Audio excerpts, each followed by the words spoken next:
So hello everyone, welcome back to our channel. तो आज मैंने क्या किया, आज मैंने कोई फुल चैप्टर नहीं लिया है। आज हमने एक छोटा सा टॉपिक रखा है अपने वीडियो के लिए, जिसका नाम है basics of biology. Basically 8th class तक क्या होता है कि आपका एक सब्जेक्ट होता है साइंस, लेकिन जब आप 9th में पहुंचते हैं तो आपका साइंस डिवाइड हो जाता है, बायोलॉजी अलग, फिजिक्स अलग और केमिस्ट्री अलग। तो वही बायोलॉजी मैंने नाम रखा है बेसिक्स ऑफ बायोलॉजी, मतलब बायोलॉजी के जितने भी बेसिक्स हैं, जो छोटे छोटे टॉपिक्स उसमें है, उसको हम कवर करेंगे। ठीक। So what is biology? Biology basically है क्या? Bio means living and logy means to study, मतलब जितने भी लिविंग ऑर्गेनिज्म है आपके नेचर में, उनके बारे में जो आप स्टडी करते हैं, जो आप पढ़ते हैं, उसी को आप क्या बोलते हैं? Biology means study of living organism. अब बात करें फादर ऑफ बायोलॉजी की, बायोलॉजी के फादर कौन है, तो उनको हम लोग बोलते हैं अरिस्टोटल। अरिस्टोटल को ही हम लोग फादर ऑफ बायोलॉजी बोलते हैं। अब जैसे आपके साइंस के अलग अलग ब्रांच डिवाइड हो गए, फिजिक्स अलग, केमिस्ट्री अलग, बायोलॉजी अलग, वैसे ही बायोलॉजी के भी कितने ब्रांच हो जाते हैं? दो ब्रांच, एक जूलॉजी और एक बॉटनी। फर्दर और भी सारे इसके ब्रांचेस होते हैं, बट हमने आपको क्या किया, सिर्फ दो ब्रांच बोलना है यहाँ पे, जूलॉजी और बॉटनी। जूलॉजी क्या है? स्टडी ऑफ एनिमल्स, मतलब जितने भी एनिमल्स होते हैं उनकी जिन ब्रांच में आप स्टडी करते हैं, जिन सब्जेक्ट में, उसको आप क्या बोलते हैं? जूलॉजी बोलते हैं। और जितने भी प्लांट्स होते हैं उनकी जहाँ पे आप स्टडी करते हैं, उसको आप क्या बोलते हैं? बॉटनी बोलते हैं। ठीक। अब यहाँ पे लिखा हुआ है कंपोनेंट्स ऑफ इकोसिस्टम। आपको पता है कि आपके इकोसिस्टम में, आपके नेचर में दो कंपोनेंट्स हैं, एक होते हैं बायोटिक और एक होते हैं एबायोटिक। बायो का मैंने मतलब अभी आपको यहाँ पे बताया था लिविंग, तो बायोटिक में भी आप समझ रहे हैं कि बायो मीन्स लिविंग। जितने भी आपके लिविंग बींग्स हैं उनको आप जिस कंपोनेंट में रखते हैं, उनको आप क्या बोलते हैं? Biotic components. लेकिन यहाँ पे लिखा है ए बायोटिक। ए मतलब अब्सेंस, मतलब उसमें लिविंग बींग्स नहीं है। ए का मतलब ही होता है अब्सेंस, आप समझ रहे हैं। तो इसका मतलब है कि ऐसे कंपोनेंट्स जहाँ पे लिविंग बींग्स नहीं है, मतलब आपके नॉन लिविंग बींग्स हैं, उस कंपोनेंट को आप क्या बोलते हैं? ए बायोटिक। अब लिविंग में कौन आते हैं? ह्यूमंस, जैसे कि हम लोग। अब ह्यूमंस भी होते हैं, बैक्टीरिया भी होते हैं, एल्गी भी होते हैं, फंजाई भी होते हैं। ये सारे क्या है? ये सब बायोटिक कंपोनेंट्स है, मतलब लिविंग थिंग्स है। लेकिन अभी हम टेबल की बात कर लें, या फिर डोर की बात कर लें, या फिर इस वॉल की बात कर लें, तो ये क्या है? नॉन लिविंग बींग्स है। ठीक। अब आप ये सोचेंगे कि ऐसे कौन से कैरेक्टर्स हैं, ऐसे कौन से फीचर्स हैं जिसके बेसिस पे हमने लिविंग बींग्स को और नॉन लिविंग बींग्स को डिवाइड कर दिया है, तो अभी हम लोग वो देखेंगे। ऐसे कौन से फीचर्स है जिनके बेसिस पे हम लोग लिविंग ऑर्गेनिज्म को नॉन लिविंग ऑर्गेनिज्म से डिवाइड कर देते हैं, है ना? तो पहला फीचर है, पहला कैरेक्टरिस्टिक है मूवमेंट। अब जितने भी लिविंग ऑर्गेनिज्म है वो क्या शो करते हैं? मूवमेंट शो करते हैं। अब वो चाहे तो एक जगह से दूसरी जगह जा सकते हैं, लेकिन क्या नॉन लिविंग कर सकते हैं? नहीं कर सकते, वो एक जगह फिक्स होते हैं। जैसे डोर, अब हमने डोर जब लगा दिया तो वो अपनी जगह पे तो रहेगा, ऐसा नहीं ना कि वो एक कमरे से दूसरे कमरे में चला जाएगा। लेकिन हम लोग क्या करते हैं? एक जगह से दूसरी जगह जा सकते हैं, तो वो किसका फीचर है? लिविंग ऑर्गेनिज्म का। अब है रेस्पिरेशन। जितने भी लिविंग ऑर्गेनिज्म है वो क्या शो करते हैं? रेस्पिरेशन, मतलब वो गैसेस का एक्सचेंज करते हैं और ऑक्सीजन का यूज करके क्या करते हैं? एनर्जी को प्रोड्यूस करते हैं अपनी बॉडी में। उसके बाद सेंसिटिविटी। अब कोई भी चीज रखी हुई, सिर्फ गर्म पानी रखा हुआ है, अब आपके अंदर ये फीचर है कि आप उस पानी को टच करें तो आप फील कर सकें कि वो पानी गर्म है या फिर ठंडा है। जैसे ही आप उसको टच करेंगे आपको गर्माहट लगेगी। तो किस किस फीचर से पता चल रहा है? सेंसिटिविटी, यानी कि आप क्या शो कर रहे हैं? सेंसिटिविटी शो कर रहे हैं। उसके बाद ग्रोथ। अब आपके बॉडी में क्या होती है? ग्रोथ होती है। ऐसा नहीं कि आप जब छोटे थे उतने ही बड़े रह गए। आप क्या करते हैं? एक टाइम के बाद आपके बॉडी में ग्रोथ होती है। तो ग्रोथ किसका फीचर है? किसी भी लिविंग ऑर्गेनिज्म का।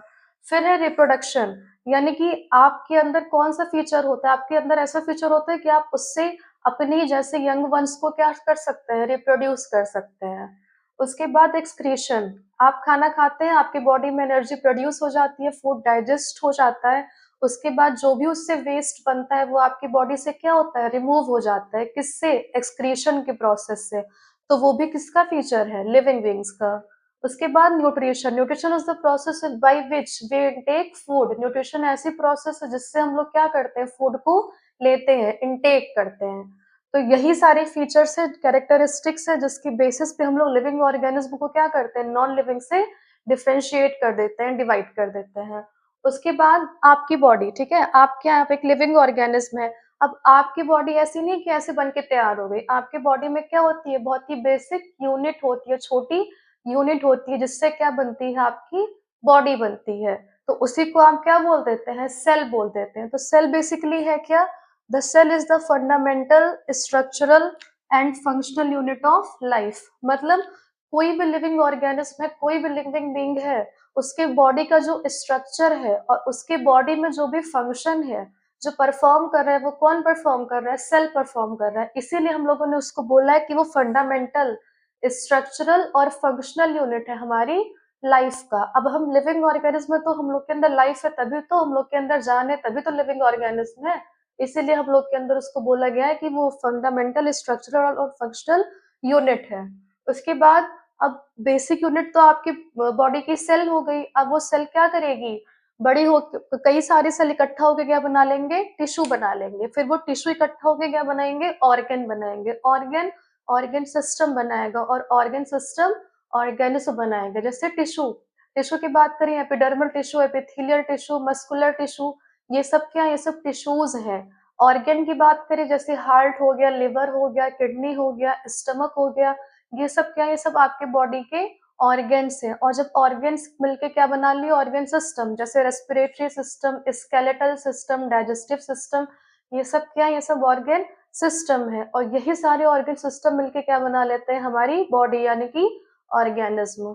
अब बात करें कि सेल की डिस्कवरी कैसे हुई, तो एक साइंटिस्ट थे जिनका नाम था रॉबर्ट हुक। उन्होंने 1665 में सेल की डिस्कवरी करी थी और उस टर्म को कॉइन किया था, मतलब उसको नाम दिया था। क्या नाम दिया था, सेल नाम दिया था। तो एक दिन हुआ क्या था, एक दिन ये जंगल में जा रहे थे और इन्होंने एक ट्री देखा था। उस ट्री का नाम था ओक ट्री।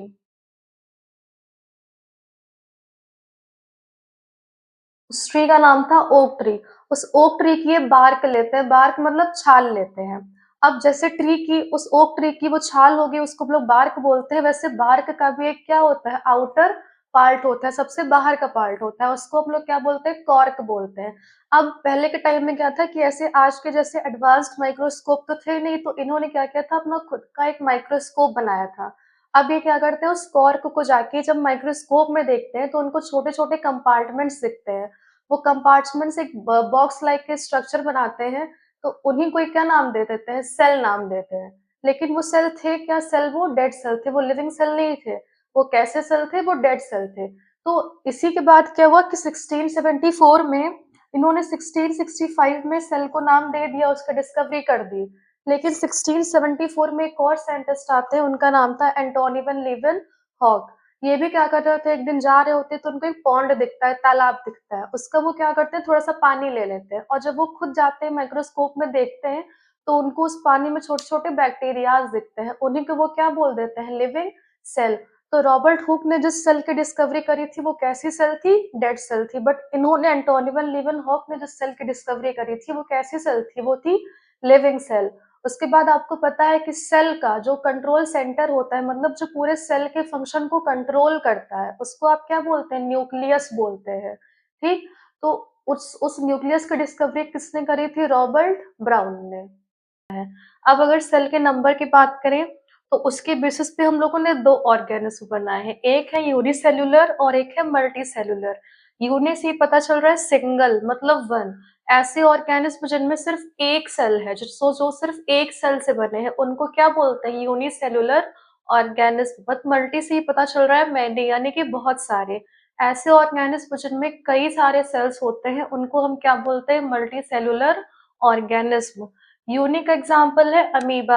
अमीबा कह लीजिए, पैरामीशियम कह लीजिए, या फिर क्लेमाइडोमोनास कह लीजिए, ये सारे क्या, ये सब यूनिसेल्ड है, यानी कि सिर्फ एक सेल से बने हैं। वेयर एज ह्यूमन्स की बात कर लीजिए, रैबिट, कैट, ये सब क्या, ये सब मल्टी सेल्ड है, यानी कि मल्टी सेलुलर ऑर्गेनिज्म है। अगर सेल की शेप की बात करें, तो उसके कई सारे शेप्स होते हैं, जैसे इलोंगेटेड, ब्रांच्ड, बाइकॉन्केव, या फिर स्पिंडल बोल लीजिए, या फिर बाई बाई कॉनकेव बोल लीजिए। ये सब क्या है, सब सेल के शेप है। इसके बेसिस पे भी हमने क्या किया है, ऑर्गेनिज्म को डिवाइड किया है। उसके बाद सेल का साइज। अब सेल की साइज, जैसे हमारी बॉडी में कई सारे फंक्शंस अलग अलग परफॉर्म होते हैं ना, तो इसीलिए सेल का भी साइज क्या होता है, अलग अलग होता है। जैसे अगर हमारे वर्ल्ड में अगर बात की जाए लार्जेस्ट सेल की, तो वर्ल्ड में लार्जेस्ट सेल कौन सा है, ऑस्ट्रिच का एग। उसके बाद लॉन्गेस्ट सेल की बात करें कि सबसे लंबी सेल कौन सी है, तो वो है नर्व सेल। अब अगर ह्यूमंस की बात करें, बायोलॉजी हमारी ह्यूमंस की है, तो बात हम लोग ह्यूमंस के बारे में ही पढ़ेंगे ना। तो हमारी बॉडी में, हमारी ह्यूमंस में अगर लॉन्गेस्ट सेल की बात करें, तो वो क्या है, ओवम है। लेकिन अगर स्मॉलेस्ट की बात करें, तो वो क्या है, स्पर्म है। सो इतना ही आज के लिए, बस इतना ही। बाकी कल से हम लोग बड़े बड़े चैप्टर्स कवर करेंगे। और अगर आपको मेरी वीडियो अच्छी लगती है, तो आप वीडियो को लाइक करिए, चैनल को सब्सक्राइब करिए। Thank you.